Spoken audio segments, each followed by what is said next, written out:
नमस्कार मैत्रिणींनो, कशा आहात? मजेत ना? मालिकेचा आनंद घेताना घेतलाच पाहिजे बरं का.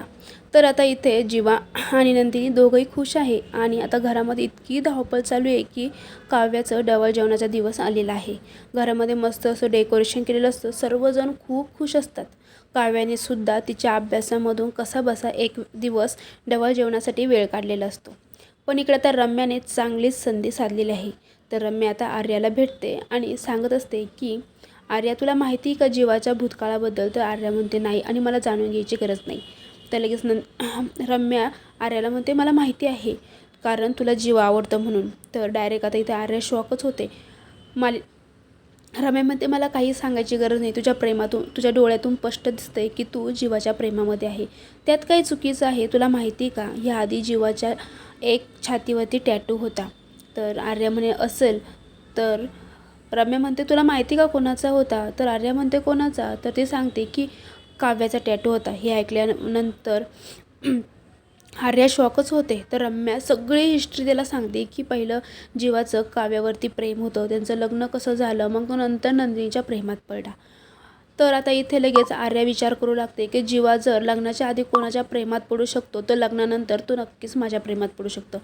आता काही झालं ना तर जीवाला परत मिळवायचं. तर आता इथे डबल जेवणाच्या दिवशी आर्या मस्त अशी तयार होऊन आलेली असते. तयार होऊन तिच्या डोक्यामध्ये काहीतरी प्लॅनच असतो. सर्वजण डवळे जेवणाचा एन्जॉय करत असताना आर्या अचानक जीवन त्यांच्या रूममध्ये जाते. ती पूर्ण कपाट उचकत असते, कारण तिला त्यांची जी सोनोग्राफीची ॲग्रीमेंटची जी फाईल असते ना ती शोधायची असते आणि ती तिच्या हाताला लागतेच.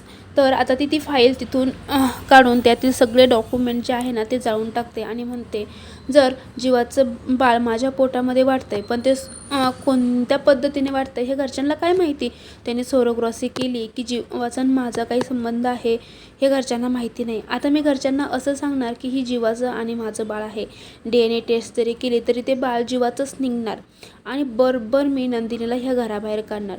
तर आता आर्याचा हा इतका घाणेरडा प्लॅन जो की तिने केलेला आहे तो घरच्यांना खरंच खरा वाटेल का, किंवा जीवानंदीचं जे बाळ आहे ते आर्या बळकवेल का, हे तुम्हालाही ऐकून घ्यायचं आहे ना, किंवा हा पुढचा एपिसोड बघायचा आहे ना, मग आत्ताच आपल्या समर्थ या चॅनलला सबस्क्राईब करा. व्हिडिओ आवडला असेल तर प्लीज व्हिडिओला लाईक करा. असेच नवनवीन व्हिडिओसाठी बेल आयकॉनवरती क्लिक करून ठेवा, जेणेकरून आमचे नवनवीन व्हिडिओ लवकरात लवकर तुमच्यापर्यंत पोहोचतील. थँक्यू.